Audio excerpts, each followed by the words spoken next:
sitting here with Melissa Westgate, and Melissa is a surrogate for Elaine RGI, and we're going to ask Melissa a few questions about her life and how she feels about surrogacy. Melissa, have you ever been a surrogate before, and if so, how many times, and when was the last time? I have not yet been a surrogate. This will be my first time, and I'm very excited.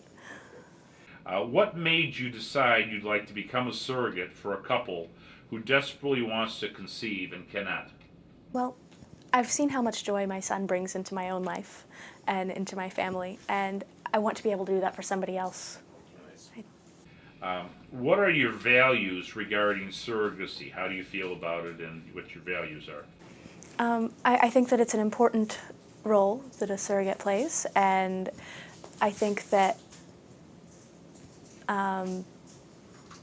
well, we're giving a gift to you, and I hope that you will be very happy about it.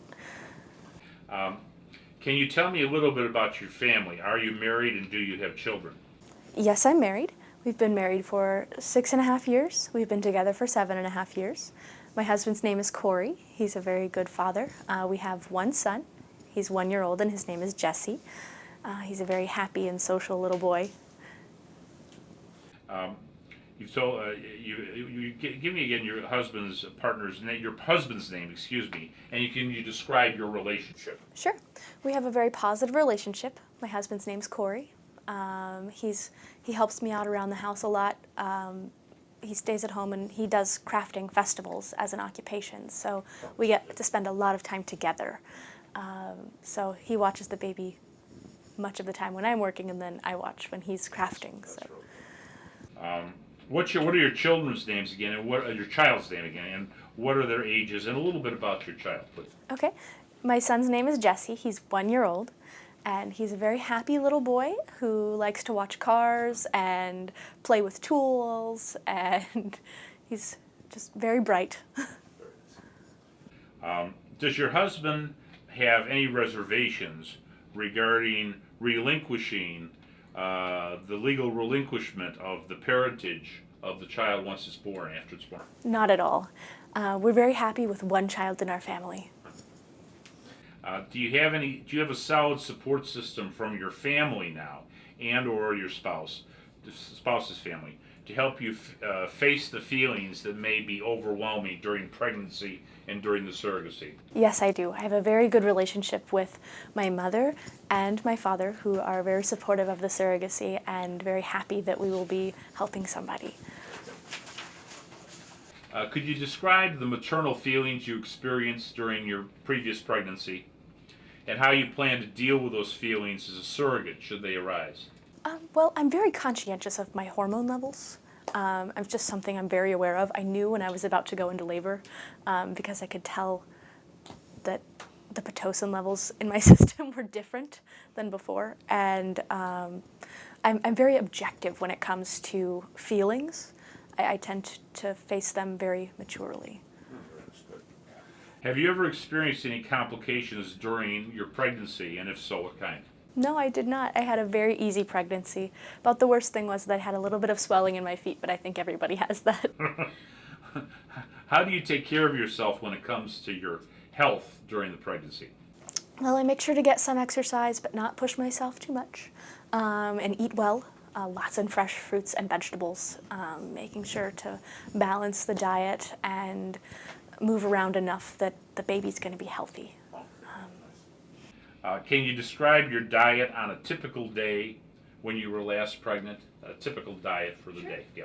Sure. I would typically eat some fruit for breakfast, maybe accompanied by some grain toast or something like that.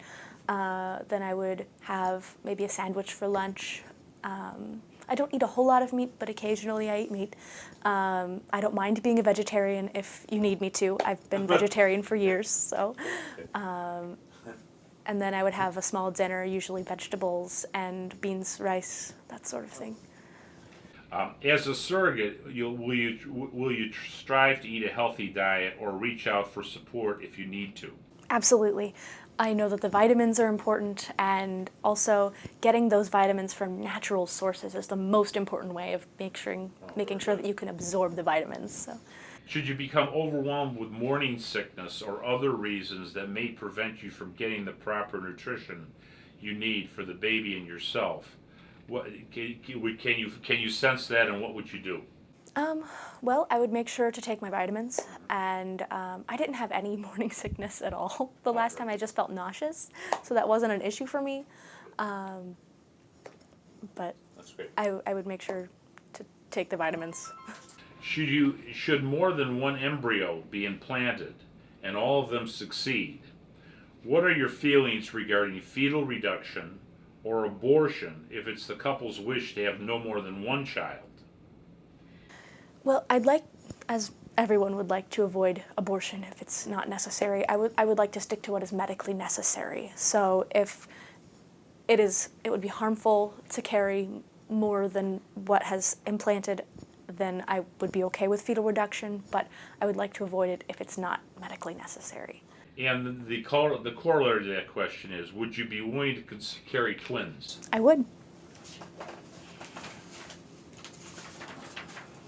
Are you willing to work with your surrogate agency, IVF doctors, and OB/GYN doctors to take all the necessary steps and screening to qualify and to travel out of the state for operations if necessary? Yes, I will do whatever's necessary.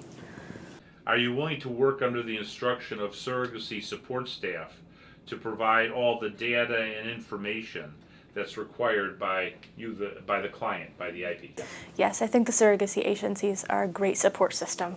And you're willing to provide all the information? Yes. Yeah, okay, good. What kind of expectations do you have for the relationship with the intended parents, the intended parent couple after birth? I'm open to whatever they feel comfortable with. Would you expect to see a Christmas card every year and a photo of the baby? It would be nice. I'd like to see how much your little one has grown. Do you have any desire to have future contact with the child as he or she grows into adulthood? It's not necessary, but if the child would like to contact me, I'm not opposed. Another sensitive issue is abortion, which we just talked about a little bit, and adoption. Abortion generally is not allowed in the ULAN Surrogate Assistance Program terms of service. We have consulted the intended parents clearly on this and asked them to sign the terms of services before ULAN took them into the program. But in the case the couple divorced or either one or both of them should die during the pregnancy, would you consider accepting an abortion? I would not. I'd prefer to give the child up for adoption if that is an option. If the above-mentioned tragic event should occur with the parents, and you do not prefer an abortion, would you be interested in adopting this child through an arranged agreement? They're talking about you now. I would not be interested in adopting the child myself. My family's complete, but I'm perfectly okay with giving the child up for adoption. In case the newborn is found with defects, diseases, or disabilities to some degree, even though the intended parents are required to take the child after birth, it's our job to ask you about your choice for the possible adoption of the newborn. Can you share how you feel about this? You said it. Say it again. Well, I don't intend to expand my family anymore, so we would want to give the child up for adoption. Okay. And you, by the way, you can change your mind on that at any time. This is just a questionnaire, you know that, okay? Sure. Yeah. Would you be willing to travel to China for the possible embryo transfer cycle procedure? If this is arranged, both male and female intended parents had blood tests conducted in a U.S. FDA lab. You may be asked to go to China because some of our IPs have their embryos stored in China and cannot have them transferred to the U.S. The China ULANE contracted hospitals agreed to accept non-Chinese surrogates for embryo transfer procedures in the event that the child is delivered outside of China. So the question is, are you willing to travel to China? That's it. I think so. Okay. I think I'd be willing to do that, yes. This doesn't. Are you comfortable providing breast milk feeding to the newborn? Yes. Do you currently have a relationship with a client couple in a surrogacy situation? And if so, can you describe it? I don't know anybody who's had a surrogate. Not yet, so.